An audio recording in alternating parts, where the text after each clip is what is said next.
ఆంధ్రప్రదేశ్ రాష్ట్రం విజయనగరం జిల్లా పోలీస్ కార్యాలయ హోంగార్డు శ్రీనివాసరావు ఇళ్లలో ఏసీబీ అధికారులు సోదాలు చేశారు. విజెడిఎం గుర్ల విశాఖలోని పలు ప్రాంతాల్లో తనిఖీలు చేపట్టారు. దాదాపు 20 కోట్లు కూడబెట్టినట్లు అధికారులు గుర్తించారు. ఏసీబీలో 15 ఏళ్లు పనిచేసిన ఆయన అధికారుల రైట్స్ గురించి ముందుగానే సమాచారం ఇచ్చేవారని తెలుస్తోంది. ఆయనపై అవినీతి ఫిర్యాదులు రావడంతో ఏడాది క్రితమే జిల్లా పోలీస్ కార్యాలయానికి సరెండర్ చేశారు.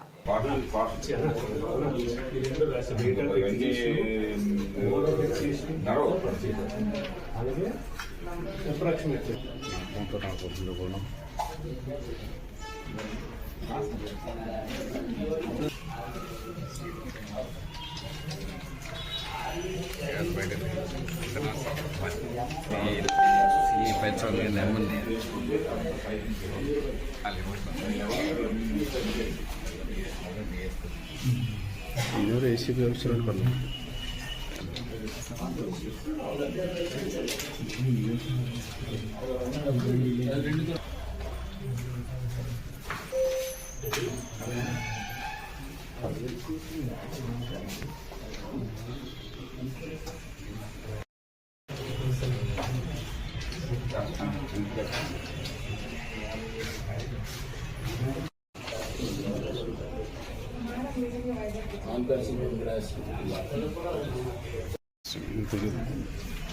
ఎవరు